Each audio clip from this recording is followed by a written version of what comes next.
On the 16th of September 2022, news broke that Mahsa Amini, a 22-year-old Kurdish woman, died in custody following her arrest by the Gesht Irshad, Iran's morality police, for improperly wearing her hijab.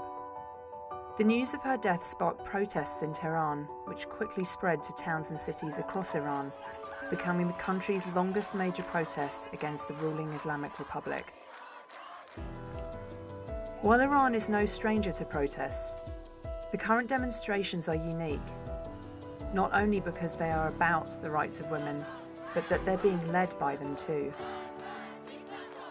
So why are the Iranian protests being driven by women?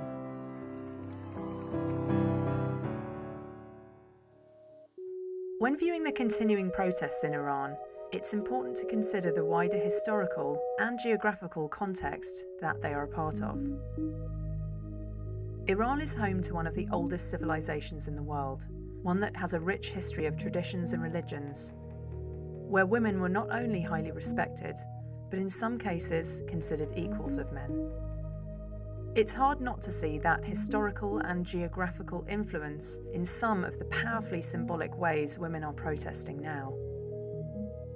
The haircutting gesture, adopted by protesters, activists, celebrities, and politicians, has its origins in Persian literature.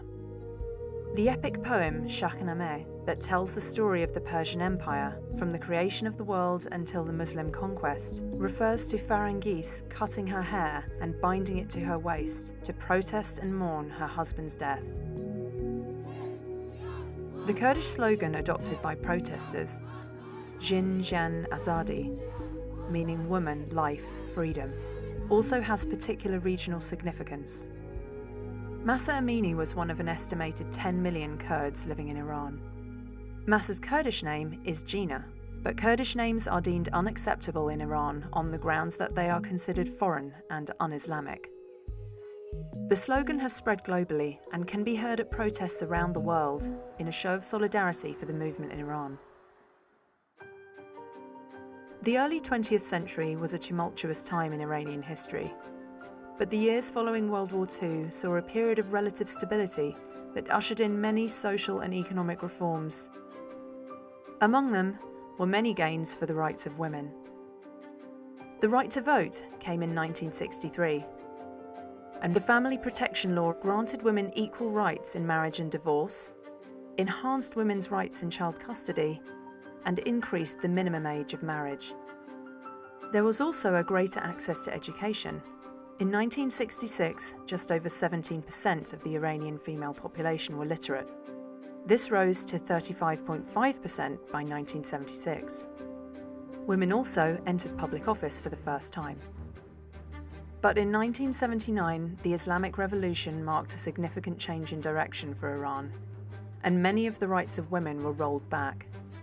On March 8, 1979, a month after Ayatollah Khomeini's rise to power, a march to celebrate International Women's Day transformed into a massive protest against new enforced modesty rules for women. But despite the demonstrations lasting for 6 days, by 1983, wearing of the hijab was made compulsory. Even today, as Iranian authorities continue to restrict the rights of Iranian women, it's hard not to see the legacy of the gains that were made during the mid-20th century.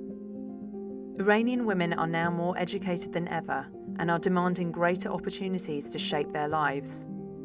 Literacy rates among young women between 15 to 24 have soared to 99% in 2021, and as of 2019, women made up 58% of university enrollments.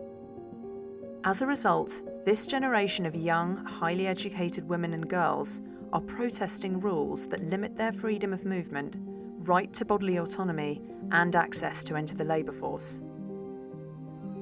And despite the Iranian government's crackdown, that has seen many women and girls being killed, beaten, and incarcerated, the protest movement continues.